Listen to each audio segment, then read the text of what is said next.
Μεταμόσχευση μαλλιών. Μια πράξη απλή.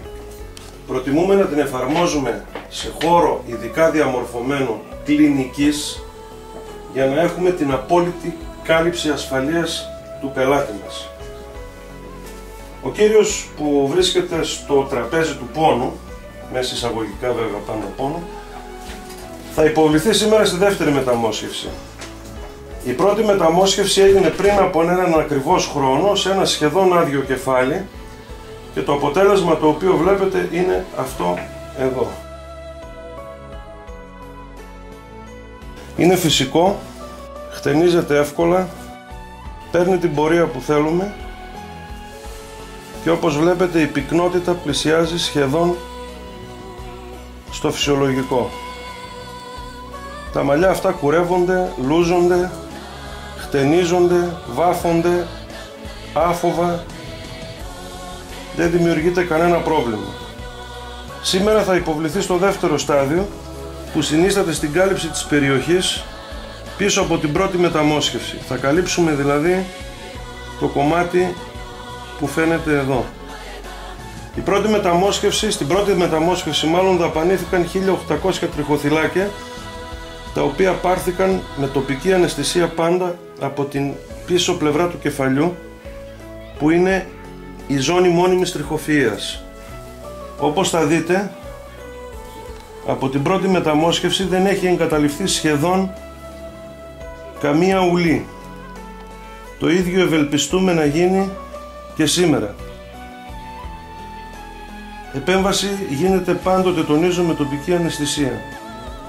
Εάν παρελπίδα υπάρχει πιθανότητα μια ουλή της τάξης των 2 ή 3 χιλιοστών, μπορεί να διορθωθεί σε δεύτερη φάση 6 μήνες περίπου μετά τη μεταμόσχευση, πραγματοποιώντας πλαστική και το σημάδι το οποίο εγκαταλείπεται είναι ελάχιστο. Στην αρχή ανέφερα ότι η μεταμόσχευση γίνεται σε χώρο κλινικής. Πριν ο κύριος που θα υποβληθεί στην επέμβαση ξεκινήσει τη διαδικασία της μεταμόσχευσης, υποβάλλεται σε εξετάσεις γενικές αίματος μαζί με πυκτικό μηχανισμό και πλήρη καρδιολογικό έλεγχο, ούτως ώστε να υπάρχει ασφάλεια στην εκτέλεση της πράξης. Η πράξη αυτή καθεαυτή είναι απλή, διαρκεί περίπου 4 ώρες, δεν εγκυμονεί κανένα κίνδυνο για τον πελάτη και φυσικά δεν έχει καμία απολύτως παρενέργεια. Βρισκόμαστε λοιπόν στην πρώτη φάση, στον καθορισμό του μοσχεύματος. Έχει προηγηθεί στο ιατρείο πυκνομέτρηση της δότριας περιοχής. Γνωρίζουμε δηλαδή ότι σε αυτήν εδώ την έκταση που συνίσταται στα 20 εκατοστά και το πάχος της είναι περίπου 7 χιλιοστά, θα μπορέσουμε να παρασκευάσουμε 1600 τριχοθυλάκια μίνιμουμ.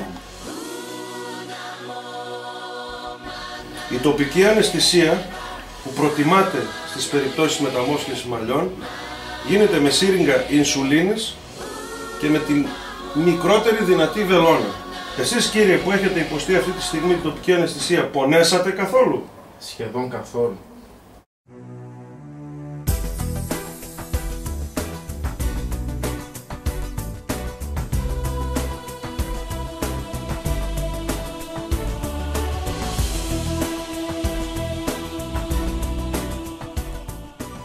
Η πλέον δύσκολη φάση της μεταμόσχευσης έχει ολοκληρωθεί.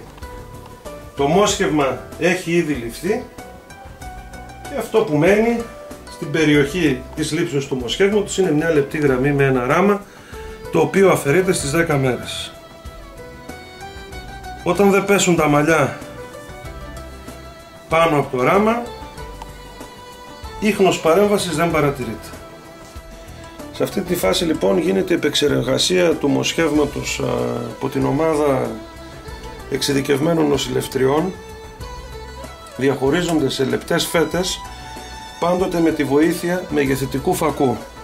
Συγγνώμη λίγο. Ο μεγεθυντικός φακός, ανάλογα με τη μεταμόσχευση την οποία εφαρμόζουμε, είναι της τάξης του 2,8 μεγέθυνση ή 4,2. Στη συγκεκριμένη περίπτωση χρησιμοποιούμε μεγέθυνση 4,2. Αντικειμενικός σκοπός είναι να παρασκευάσουμε τη μονάδα της τρίχας, δηλαδή τα τριχοθυλάκια τα οποία θα εμφυτευτούν.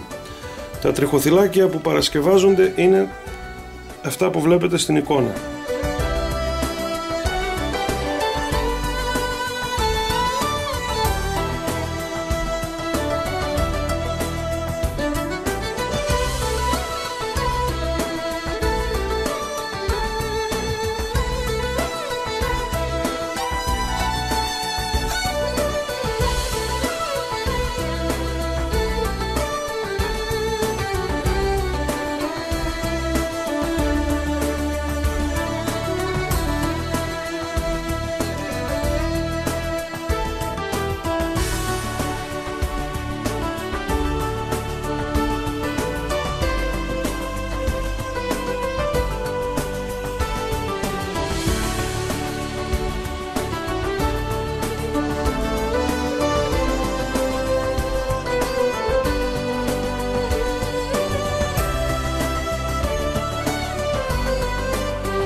Εδώ σε αυτή τη φάση